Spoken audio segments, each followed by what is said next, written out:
Hello and welcome to SLCS Speaks, our podcast highlighting the great people, students, events, and all things happening around South Lyon Community Schools. My name is Brian Toth. I'm one of our assistant superintendents. And today I'm joined by Stephanie Bahajer from Barton Mallow. Stephanie is the project manager in charge of all of the activities and events happening with the bond from 2020. So Stephanie, can you tell us a little bit about yourself, and thank you for being here as well today. Of course, yeah. Thanks for having me. I'm glad to be back. So Barton Mallow, we act as the construction manager for the 2020 bond, and we run all of the projects, anywhere from a paving to, say, the pool addition, anything at any of the schools in the district. So I am the project manager. I have a couple superintendents with me, as well as a project engineer. We have a field office over at South Lyon High School, and we work through, once we receive drawings from the architect, bidding, carrying out the construction, and managing everything through the end of the construction project at any district or any building in the district. Gotcha. And what would you say right now is the biggest project you guys have going on? Definitely the pool addition at South Lyon High School. Anyone that's driven by, you'll see our large construction fence there. Probably looks like for a while we've just been digging holes for fun. A lot of really deep footings that have to go in for a new pool. So that's definitely the biggest, the largest, I'd say the biggest dollar value and the longest length of project that we have going on in this bond. And for those that use the pool prior to the bond and the construction, what are they going to notice that's different with the new aquatic center? So previously, as most are aware, there was a 6-lane pool at South Lyon High School. There was a dive well inside of the 6-lane pool. As far as I believe, we weren't allowed to host large events, large meets at that pool. So there will be a new 8-lane competition pool with a separate dive well, and then as well a separate 3-lane leisure pool. 2 separate tanks. Both pools can be different temperatures. I think it'll be a great addition to the district for one, obviously the school swim teams, for recreation, special education, center for active adults. It's going to be a great addition as an aquatic center for the community. Well, that sounds awesome and very exciting. And yes, anytime you drive by, you definitely see the work that's being done. But that's not all that's being done at South Lyon High School. What else is going on at the old high school, as it's sometimes referred to? Right. So over the summer, we've been working in the science labs. So there were 10 science labs previously. We demoed both floors of science labs, and we're rebuilding back 4 on each floor, giving the rooms basically a feel more of a larger lab area and a larger lecture area. So the second floor science labs were turned over for the start of school. They are teaching in those, 2 chem rooms and 2 physics labs. And then on the first floor, we're continuing work on those. Casework will be delivered in the coming weeks, and those rooms will be turned over in the next couple months, hopefully by the end of the calendar year, so they can move back in. That's been a great upgrade. Those science labs were original to the building, were a little bit rough, so I think all the teachers are excited to have a great kind of upgrade to that building over there too as well. And then athletic-wise, most of that had been wrapped up, but the practice field turf has been installed for a few months now, but all the fencing is in. I know they're using that, and everyone's real excited for that. So athletic-wise, that was kind of towards the end of the South Lyon High athletics for the turf fields. Great. And we are currently sitting in the studio at South Lyon East. What has East seen from the 2020 bond? So similar to South Lyon High for the athletics outside, practice field turf was also installed out by the field house for an auxiliary field with fencing as well.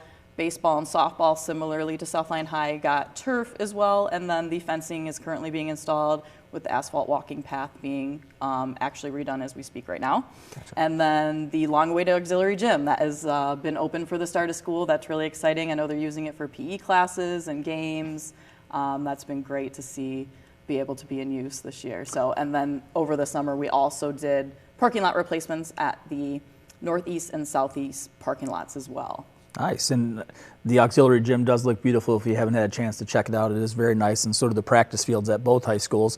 And then the 9 Mile schools had some work done as well, the 2 middle schools. What went down there? Correct, yeah. So the tennis court and the track at the middle schools. So the track surfacing was completely removed and redone and restriped, so that's got a new life there, as well as the tennis courts. We milled off the pavement there. It was a little bit rough. It was kind of old.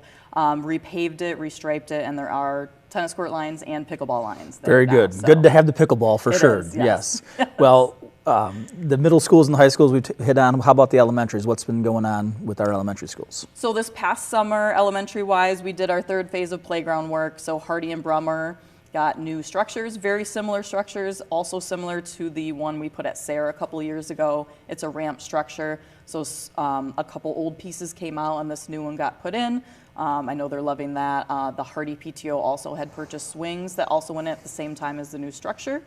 And then Kent Lake actually got a new parking lot this summer as well. So that was pulled out, new parking lot, and a lot of new concrete as well. That was needed some updating in the front of the building. And Sayre's basketball court was repaved as well with new basketball hoops and new striping. Well, nice. You guys are definitely making some big changes and doing great work. What else is on the horizon in the future? Yeah, so right now we're actually in what in the construction industry we call the bidding season. So we're bidding out all our work to get ready for the following summer. So the biggest things for next summer are going to be, we've got some food service upgrades, pretty heavy at South Line High, and then some improvements at East, Millennium, Centennial, and Salem, some upgrades to the serving line that will help with the day-to-day processes for breakfast and lunch services. And then the Southline High School Media Center will be completely revamped. That'll be a great upgrade there. That's very original colors and finishes. And then the CTE wings at both high schools. So here at East and over at Southline High, we'll do some needed renovations. Nothing really major, but it'll help in the academic sense of being better able to use the spaces for those CTE places. And then there's paving at a few schools and then roofing as well. There's some good infrastructure needs and mechanical needs. Those are the things you don't really see. The community doesn't see, but we're always doing those behind the scenes. For sure. They're not as prevalent as you see, a crane setting the steel for the pool addition. Absolutely. So we won't hold you to a date, but the expected time frame for completion of all of these projects would be give or take? So all the ones I mentioned for next summer should be open for the fall, start of school next year. Great. The pool addition will go through the end of the calendar year 2024, if not early 2025. It's a long project, a lot to do. So that's a rough estimate. And then 2025 will kind of gear towards the end of this bond, and it's going to be a lot more infrastructure needs, mechanical, roofing, paving, some stuff interior that we haven't gotten to. Again, stuff that sometimes you don't see, but we're always working behind the scenes, even if you can't see it happening when you drive by. For sure. Well, and Stephanie, thank you for being a guest now twice on the podcast. So we're not gonna hit you up with the fun fact again, but if there are community members, parents, students who want to learn more about the bond, what are some ways that they can get that information? Yeah, of course. So if you go to the website, there's a 2020 bond update link, so that stays pretty updated. The Den obviously has some updates that we do, I think, quarterly roughly. And then board meetings. Quarterly, I go to board meetings and do updates, and those updates are available on the website as well for the board agendas too. So. Well, great. Well, keep up the great work. We appreciate all that's being done for our schools, and thank you to our community members for the continued support, and we will see you next time on SLCS Speaks.